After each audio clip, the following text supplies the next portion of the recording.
ওমরে ফারুক কাউকে দেখতে পাচ্ছেন না, শুনতে পাচ্ছেন। বৃদ্ধা মা তার যুবতী মেয়েকে বলে, এই তাড়াতাড়ি উটের দুধ দহন করে উটের দুধের সাথে পানি মিশাও, তাইলে কালকে বাজারে মদিনায় বেশি দামে বিক্রি করা যাবে, লাভ হবে অনেক। বৃদ্ধা মহিলা এটা বললেন। যুবতী মেয়ে উত্তরে বলে, মা আপনি জানেন না আমিরুল মুমিনিন খলিফাতুল মুসলিমিন ওমরে ফারুক দুধে পানি মিশানোকে দণ্ডনীয় অপরাধ বলে ঘোষণা দিয়েছে, জানেন না? এবার বৃদ্ধা মহিলা বলে, আরে পাগলি, এই ভোর রাতে আমিরুল মুমিনিন ওমরে ফারুক আসবে কোত্থেকে? উনি আসবে কোত্থেকে? ওনার পাইক পেয়াদা সিকিউরিটি আসবে কোত্থেকে? কেউ দেখবে না। আরে কেউ দেখবে না, তাড়াতাড়ি দুধের সাথে পানি মেশাও।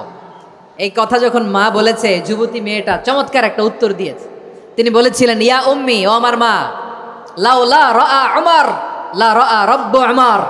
ও আমার প্রিয়তমা মা, আপনি ঠিকই বলেছেন, গভীর রাতে ওটের দুধে পানি মিশালে ওমর দেখবে না, কিন্তু মা খেয়াল রাখবেন, ওমর যদি নাও দেখে ওমরের রব কিন্তু দেখে। চিল্লায় বলেন ঠিক কিনা?